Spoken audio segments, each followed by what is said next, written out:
Hey Leute und willkommen zurück auf dem Weltkompass. Stellt euch vor, ihr seid so schlau, dass euer Nachname wortwörtlich zum Synonym für Genie wird.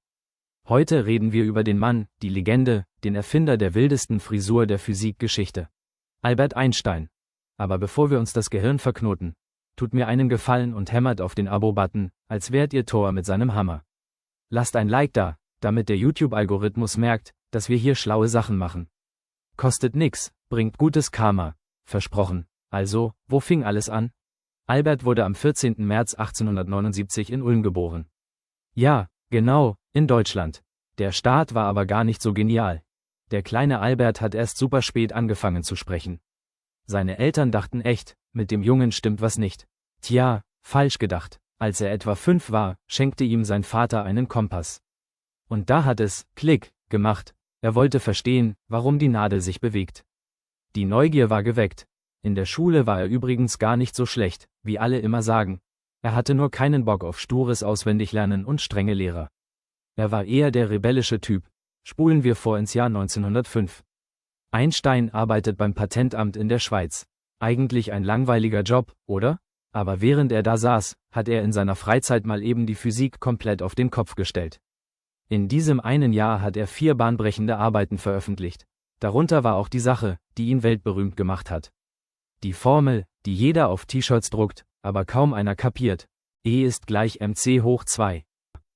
Kurz gesagt, Energie und Masse sind eigentlich dasselbe, nur in anderer Form. Das war der absolute Wahnsinn damals. Interessanter Fakt am Rande. Den Nobelpreis bekam er später gar nicht für die Relativitätstheorie, sondern für den lichtelektrischen Effekt. Das ist im Prinzip die Technik, dank der heute Solarzellen funktionieren.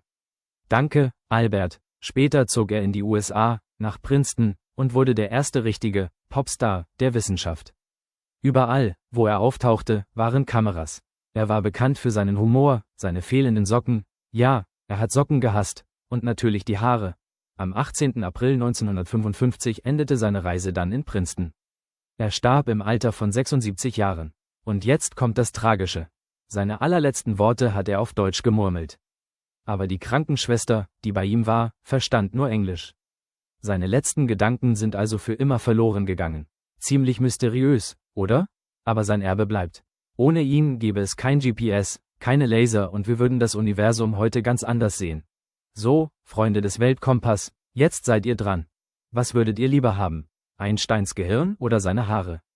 Schreibt es mir unbedingt unten in die Kommentare. Wenn euch das Video gefallen hat, dann teilt es mit euren Freunden, Oma, Opa und dem Physiklehrer. Wir sehen uns beim nächsten Mal. Bleibt neugierig.